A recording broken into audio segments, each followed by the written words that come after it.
Let me be the one who can take you from. Assalamu alaikum. Hello. Hi, how are you? Have a seat. Thank you for joining us. To the viewers out there, I would just like to say thank you for the emails. Most have been positive, some have not been. Keep them positive, keep them nice. I read each and every one of them. I love them. I love your suggestions, your questions, your comments. Keep them coming. My email address is up and working, running. It's angela@familymatterskc.org. Joining us today is marriage and family therapist Nadira Habibullah. I am so excited and happy to have you back with us today. Thanks. Glad to be here. Okay. Now, before we get started, tell us about, you have a couple of blogs, websites. Please tell the viewers about your blog and how they can get in touch with you. Okay, well, definitely. If you want to get in touch with me, the best way to do that is to find me. You can find me in a couple different places online. I have a blog, which is my2 number 2, not the word, at wordpress.com, and I write about a lot of different things on there, a lot of relationship things and women's issues and human life self issues. I mean, you can find almost anything you want on that blog. I have another blog about parenting where I write about my young daughter and issues that other people that are parents can relate to, which is Mama, M-O-M-A, and baby.blogspot.com. So that's my parenting thing. And then I also write for examiner.com, and the actual webpage is kind of long and you probably wouldn't remember it, but if you get on that site and Google the name that I write under, which is Nadira Angel, or if you just look it up on Google regularly, you can find a lot of my articles I write on there, and those are specifically on marriage tips and things to do in your marriage. So that's how you find me. Or you can also just send me an email, nadira.angel@gmail.com. All righty. So do you consider yourself the marriage expert? Some people want to call me that. I don't know if I would say the marriage expert, because there are others, but I consider myself one. I think so. Well, you think you have some pretty awesome advice? Well, I would say so, and people tell me that my advice is pretty good, so I'll have to agree with them. Okay, well, let's jump into it then, Nadira. I have a question, and the question is, what are the keys to a happy marriage?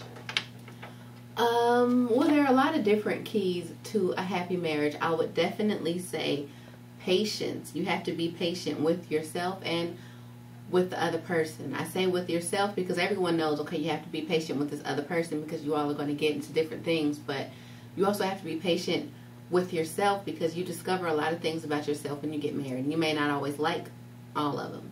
And so you're going to find things that you want to change, and change is usually not an easy thing to do. It's a process where you're going to stop and go and start over and have a lot of pitfalls. So be patient with the other person, but also be patient with yourself. Another thing is kindness. Kindness is so important. Remembering that this person that you've married, like, this is someone that, inshallah, you want to spend your life with, you already have children with, or plan on having children with, and you need to just treat them with the utmost respect. It seems like a lot of people kind of forget that and maybe think that, oh, because, you know, if you really love me, then you would deal with whatever I have to say to you, and you would just take it. No, you don't do that. You need to speak to your husband, speak to your wife in kindness at all times. Also, I would say knowing yourself. I think that's really, really important. A lot of times people have certain issues in their marriage and they feel like it's the other person, but really it's something within you. It's something, and you don't even realize it.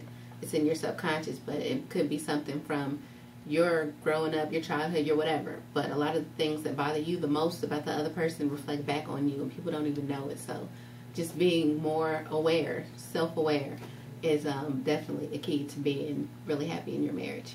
And I want to add on to that, a lot of times the chief complaints, the main complaints that we have towards our spouse or against our spouse, or however you want to put it, actually those are issues that we have within ourselves.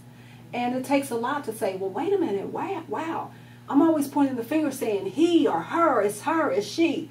But no, you know what? Those issues that really just bother you, get to the core, to the gut, and you just go like, oh, I can't stand it. He's getting on my nerves. Those are issues that you have not settled within yourself. And I know that's, different. We're not used to hearing that. And it takes a while to kind of digest that and really say, wait a minute. So you mean what's upsetting me that I perceive is coming from my spouse, that's really an issue within myself? Yeah, that's actually what we're saying. And that's, again, that's really, it takes a while to digest. But once you digest and deal with that, things just become so much better. And you begin to realize, wait a minute, it's not that serious. I've got to grow within myself. And I think that just helps. Push things along or move things along just that much better. Our second question, Nadira, is what does a good Muslim marriage look like? What does it look like? Well, I would say that depends on what you and your spouse are like. I would say there are a lot of great, wonderful marriages that wouldn't look anything like each other, because within the couple there's one person, there's another person, you have their differences, and then you have the differences within the couple that they make up together. And so you could have, couple A, B, C, and D, and they're all happy, but they all look really different. If you were to study this marriage, that one, and that one, they would all look really different. So there isn't, I don't think, any one particular image or one particular way that a marriage should look. But I think in general, a happy marriage, you're going to see that if it's happy in the overall scheme, then you're going to notice that the pendulum swings, which means you're not going to always just be, super, super happy all the time. Then also you shouldn't be sad all the time. That's a problem too. But it goes back and forth. Sometimes you're going to be really, really happy. Sometimes you're in the middle, you're going through a change. Sometimes you're not doing so well, you need to work on it, or you're going through whatever. But know that it goes back and forth. And so when it's up on the high part, that's good, and accept that and be happy about that. But when it's on the down part, don't flip out. Know that it can go back the other way. You just kind of got to get it moving. So just know that it goes back and forth, and there's not any one particular way that it has to look. So in other words, let's ride the stream. We don't want to be too far to the left in the river, right, or too far to the right. We want to just kind of slide in the middle, right? Yeah. All righty. Again, I invite you guys to send us your suggestions, your comments, ask questions. I mentioned my email, angela@familymatterskc.org. I've added an email for Nadira because she is going to be a frequent guest on the show. And so she has an email, Nadira@familymatterskc.org. In addition to all of her other emails and blogs, we have several ways to contact us. And we just want to let you know we enjoy talking to you each and every week. We look forward to coming into your homes, talking to you. And thank you so much for your support. Alhamdulillah. And so we'll see you sometime in the future. Salam alaikum.